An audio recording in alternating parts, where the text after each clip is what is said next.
പ്രചരിപ്പിക്കപ്പെടുന്ന പോലെ നന്മയും മൂല്യങ്ങളും മാത്രമല്ല മതങ്ങളുടെ കാതൽ എന്നും അന്യമത വിദ്വേഷവും അസഹിഷ്ണുതയും വൈരാഗ്യബുദ്ധിയും ബലാത്കാരമായ കീഴ്പ്പെടുത്തലുകളും അതിൻ്റെ പ്രചാരകർക്കുണ്ടായിരുന്നു എന്നുള്ളതിന് ചരിത്രത്തിൽ ധാരാളം തെളിവുകളുണ്ട്.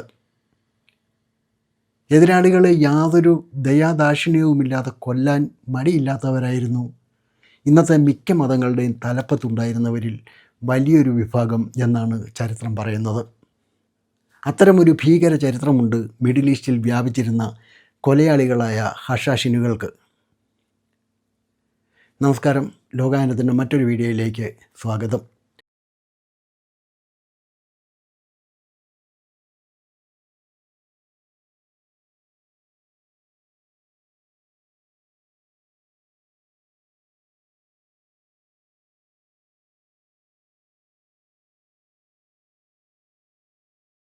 പേർഷ്യയിൽ ഉത്ഭവിച്ച് മിഡിൽ ഈസ്റ്റിലുടനീളം വ്യാപിച്ച നിഗൂഢമായ കൊലയാളി കൂട്ടങ്ങളായിരുന്നു ഹഷാഷിനുകൾ.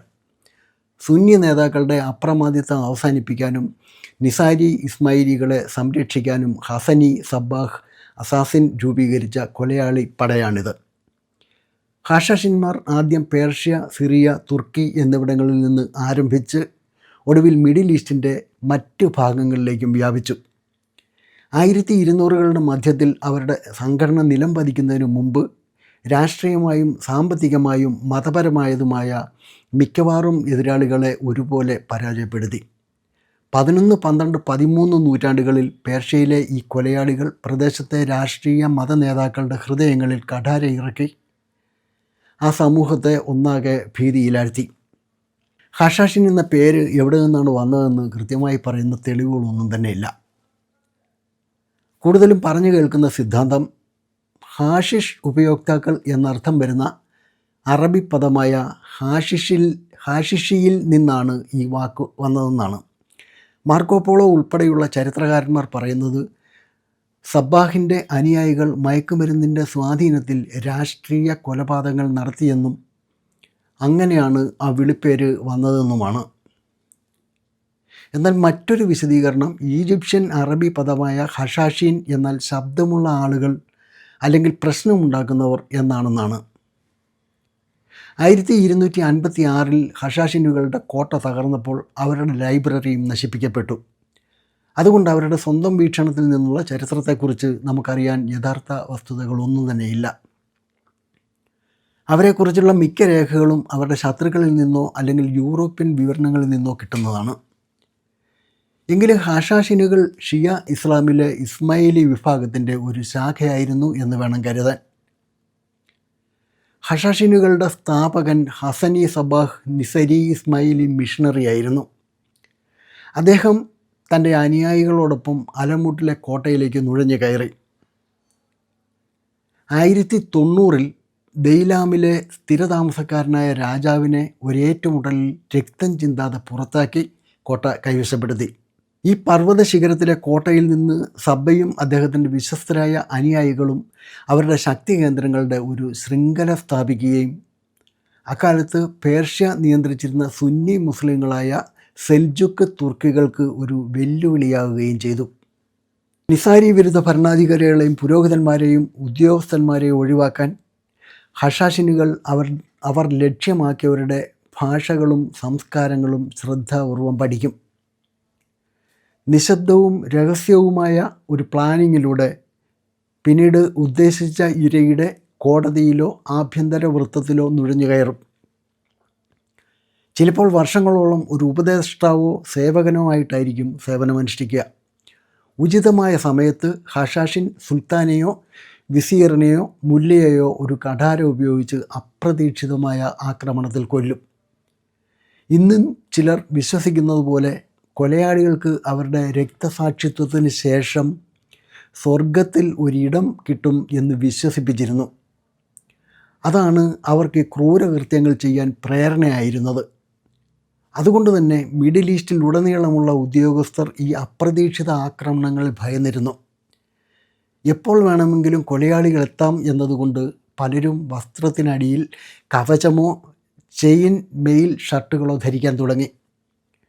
കൊലയാളികളുടെ ഇരകളിൽ ഭൂരിഭാഗവും സെൽജുക്ക് തുർക്കികളോ അവരുടെ സഖ്യകക്ഷികളോ ആയിരുന്നു.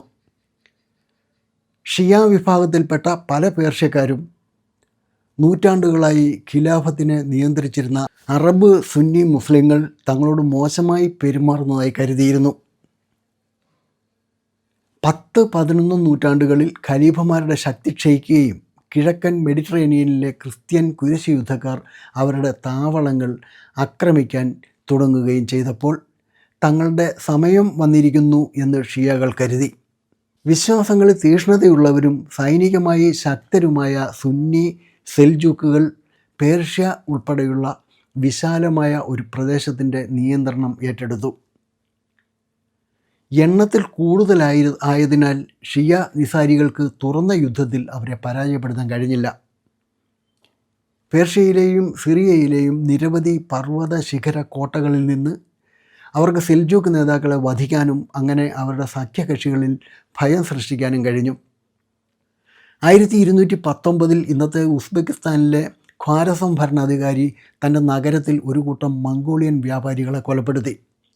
ഈ അതിക്രമത്തിൽ കോപാകുലനായ ചെങ്കിസ് ഖാൻ ഖ്വാരസത്തെ ശിക്ഷിക്കാൻ തൻ്റെ സൈന്യത്തെ മധ്യേഷ്യയിലേക്ക് നയിച്ചു. 1237 ആയപ്പോഴേക്കും മംഗോളിയക്കാർ മധ്യേഷ്യയുടെ ഭൂരിഭാഗവും കീഴടക്കിയിരുന്നു. ഹഷാഷിനുകളുടെ ശക്തി കേന്ദ്രങ്ങൾ ഒഴികെയുള്ള 100 പർവ്വത കോട്ടകൾ ഉൾപ്പെടെ മുഴുവൻ പേർഷ്യയും വീണു. അങ്ങനെയിരിക്കെ ചെങ്കിസ് ഖാൻ്റെ ചെറുമകൻ മോങ്കേസ് ഖാൻ ഖിലാഫത്തിൻ്റെ ആസ്ഥാനമായ ബാഗ്ദാദ് പിടിച്ചെടുത്ത് ഇസ്ലാമിക ദേശങ്ങൾ കീഴടക്കാൻ തീരുമാനിച്ചു. തൻ്റെ പ്രദേശത്തോടുള്ള ഈ പുതിയ താൽപ്പര്യം ഭയന്ന് കൊലയാളി നേതാവ് മോങ്കെഖാനെ കൊല്ലാൻ ഒരു സംഘത്തെ അയച്ചു.